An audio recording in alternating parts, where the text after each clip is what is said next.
তখন আমি ভার্সিটি পরীক্ষার জন্য প্রস্তুতি নিয়েছিলাম। সে আমার রীতি ফ্রেন্ড লিস্টে কিভাবে আসলো সেটা আমি নিজেও জানি না। তারপরে আমি হঠাৎ করে একদিন ভাবছি বড় আপু ঢাকা বিশ্ববিদ্যালয়ে পরীক্ষা দিব, ওনারা এটা আবার ঢাকা বিশ্ববিদ্যালয়ে দেওয়া। তো আমি ভাবছি একটু নক দেওয়া যাক। এই হলো তার আইডি। নক দেওয়ার পরে তারপর আমি কি নক দিছি দেখতে দিচ্ছি। সবাই হয়তো ভাবছে যে আমি তাকে ফোকাস করছি, হয়তো ওইভাবে প্রেম হয়েছে, সেরকম কিছুই না। আগে পরিচয় হয়েছে সরি বলে।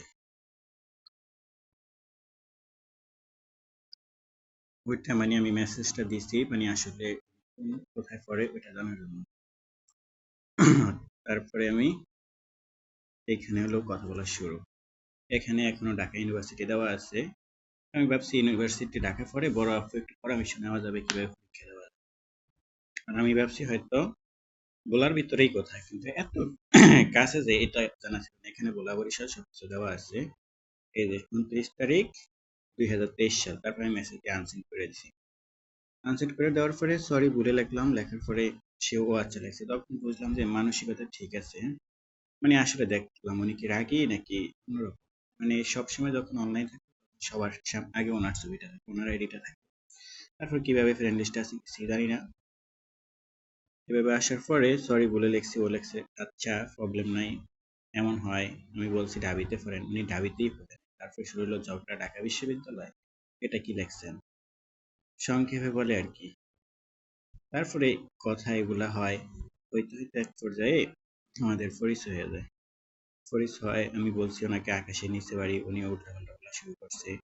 তারপর বলতে বলতে এক পর্যায়ে বলছে, এখানে আমি বলছি বড় আপু মেবি, আমার মনে হয়েছে বড় আপু, কিন্তু আমি যে ওর সিনিয়র সেটা আমি জানতাম।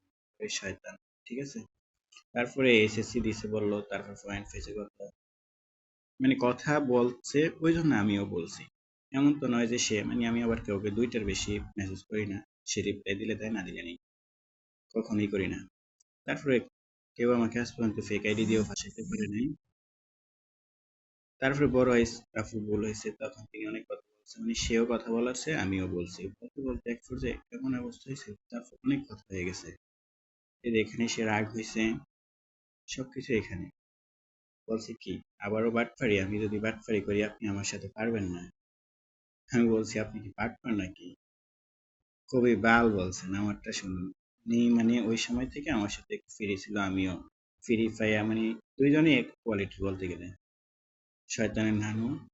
তারপর এক পর্যায়ে বলতে বলতে পুরনো রিলেশন সবকিছু বলছে, হেলাল মেম্বারের বাড়ি, বাবু সোনা বাকি রাখি, এই নিয়ে অনেক কিছুই বলছে। বলছে মতন এক পর্যায়ে ফ্রি হয়ে যায়। তখন জানুয়ারি মাস চলে আসে, আমি জনতা বাজার করতে আসি। তারপরে এই আইডিটা কি জন্য জানি ব্লক হয়ে যায়। ব্লক হয়ে যাওয়ার পরে এই আইডিতে আর কোনো কথা হলো না। তারপরে এখানে দুটা ছবি দিছে ওনার, গোসল করে, গোসল করে শীতকালে, মানে অনেক কথাই হয়েছে। হওয়ার পরে উনি প্রায় ওনার রিলেশনের কথা আমাকে বলতো, এখনো বলে যে তার এক্সকে মনে পড়ে এখনো। মনে পড়ার পরে তারপরে আমি প্রায় এগুলো জিজ্ঞেস করি, আমাদের আসলে রিলেশন হইতো না। হওয়ার কারণ হচ্ছে আমি ঢাকা আসার পরে আমার গাড়ি থেকে ফোনটা হারিয়ে গেছে। তো দীর্ঘ ওই সময় প্রায় 5 মাসের মতো কথা বলছি। তারপর সে আরেকটা আইডি খুলে, এটা দিয়ে আমাকে নক করে। আমি ভাবছি ওই আইডি নষ্ট হওয়ার পরে আর কথাই হবে না। তারপরে আবার এটা দিয়ে নক করে, এটা দিয়ে নক করার পরে অনেক কথা হয়, তাতে অনেক ছবি স্মৃতি জড়িয়ে আছে সবকিছু। তারপরে এইটা সমস্যা, আরেকটা বড় আইডিয়া আছে এইটা আছে। যাই হোক না দেখি। তারপরে হলো আরেকটা আইডিয়া আছে পদ্মজা মায়াবতী, আরেকটা আছে তামজি, এমনি আমি নক দিই, এটাতে করে কি। তো এইভাবে পরিচয় হইতে হইতে এখন লাস্ট পর্যায়ে আইডিয়া আছে এটা। তারপরে এভাবেই সবকিছু সবাই ভাবছে হয়তো ওর আমি দেখা হয়েছে, প্রপোজ করছি, কিন্তু দেখাও হয়নি ওর সাথে। এইভাবে পরিচয় হয়ে গেছে। তারপরে এটা প্রাইভেট গ্যালারি, এটাতে অনেক ছবি আছে। এভাবে ওর সাথে পরিচয় হয়ে যায়। মেন আইডি হলো প্রিয়াঙ্কা চোপড়া, এটা আমি ফেসবুক থেকে দেখাই। এই যে এটা, এখানে যে প্রোফাইল পিকচারটা দেওয়া আছে এটা দেওয়ার কথা আমি বলছি, আমি ওরাই দিছি। বলছি যে এটা দিতে। আগে একটা মেয়ের ছবি ছিল মুখে লাভ দেওয়া, এটা। তারপরে ওই আইডি গুলা খুলছে। তারপরে আর মাঝখান দিয়ে অনেক কিছু হয়েছে, মোবাইল চুরি, এখন আবার ইমোতে কথা হয়, তাই এই এতটুকু কিন্তু